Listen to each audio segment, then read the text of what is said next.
Bom, ainda sobre esse assunto, a gente vai conversar agora com a Priscila Yasbeck. E Pri, há uma preocupação muito grande sobre essas críticas que Lula tem feito ao mercado financeiro, porque quando a gente vê o dólar subindo, a gente vê os juros subindo e isso, claro, prejudica a nossa economia, porque pode levar a um encolhimento também, a um crescimento menor. Você já deixou isso bem claro aqui pra gente. Há também questionamentos sobre como o mercado financeiro reagiu durante a gestão de Bolsonaro, nos momentos em que Bolsonaro também furou o teto de gastos. Várias vezes, inclusive. E houve também uma reação do mercado em ambos os casos, tanto lá quanto aqui.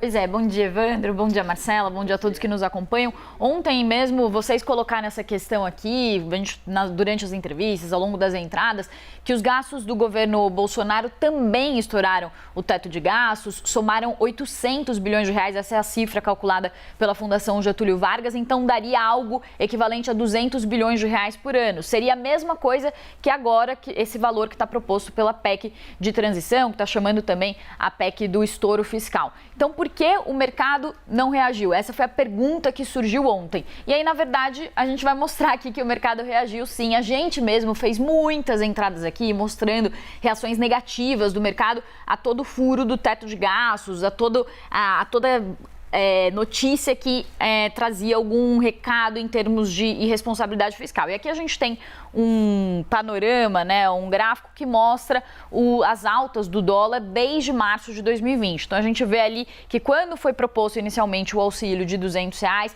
para fazer frente às atividades que ficaram paralisadas, ao esfriamento da economia na pandemia, o dólar teve uma alta, um pico ali de R$5,20. Aí depois a gente teve setembro de 2020, discussão de orçamento, também discussão de ampliação do auxílio emergencial. Mais uma vez a gente tem o dólar saltando. Depois em 2021, ao longo de 2021, uma incerteza muito forte com o orçamento, também discussão de PEC dos precatórios, mais uma vez o dólar dando o recado. E aí aqui, mais recentemente, julho de 2022, a gente tem também fatores externos, aumento de juros nos Estados Unidos, mais a aprovação da PEC Kamikaze, que também era uma ampliação do auxílio emergencial de R$400 para R$600, o dólar também deu seu recado. Então a gente só fez esse panorama aqui para mostrar que o mercado, ele sim, reagiu durante o governo Bolsonaro, quando também houve outros estouros do teto de gastos. Esse gráfico aqui foi passado para a Thaís Hered, a gente mostrou lá no Money, pelo Felipe Sichel, que fez essa elaboração aqui, essa linha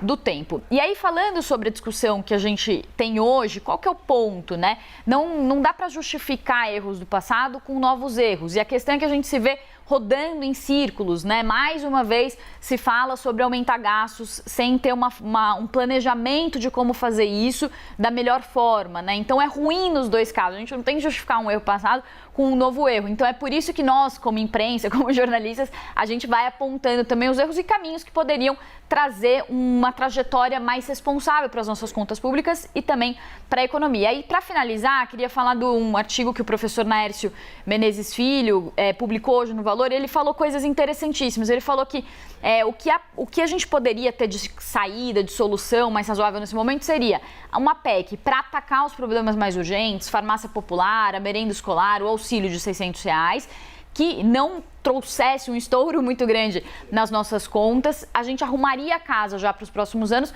mas pensando também em como fazer para fazer frente a esses novos gastos. Então, pensando em reforma tributária, tributação, por exemplo, dos mais ricos, e essa é a crítica que está se fazendo agora, né? A gente falando de gasto, mas sem falar sobre como fazer frente a esses gastos. Trazendo para o nosso dia a dia, é que nem quando a gente extrapola nas contas e precisa fazer o empréstimo, a gente precisa levantar exatamente o valor só daquilo que a gente precisa pagar para emprestar dinheiro, porque senão se a gente começar, mas eu vou querer um dinheiro também para caso eu entre numa situação ruim de novo, eu já estou com ele ali, você começa a ampliar o teu rombo. Aí depois para você pagar fica muito mais difícil.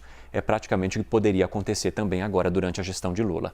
Perfeito. É sempre bom a gente trazer esses exemplos do que acontece nas finanças pessoais. Tem muito economista que fala, não gosto de comparar, e fica uma discussão muito técnica. Sim. Porque é claro que um governo é muito mais complexo do que as finanças de uma família, né? Então envolvem várias coisas. A gente está falando aqui sobre programas que foram sucateados, pessoas que estão passando fome, a gente fala de pessoas que não têm remédio. Então é uma discussão muito profunda. Mas o que esse professor também fala nesse artigo é que uma crise fiscal não interessa a ninguém. E não interessa aos mais pobres principalmente, porque se o Brasil entrar numa nova crise fiscal, o que acontece é que fica um problema para todo mundo, né? A inflação aumenta, se houver um programa uma PEC com um valor muito robusto, isso também gera um aumento de demanda muito forte, que gera inflação. Então, a discussão aqui não é falar contra o social, é isso que empobrece muito a discussão, né? Quando a fala do presidente eleito Lula foi muito infeliz nesse sentido, né? Ela coloca como se fossem duas coisas contrapostas, e elas não são.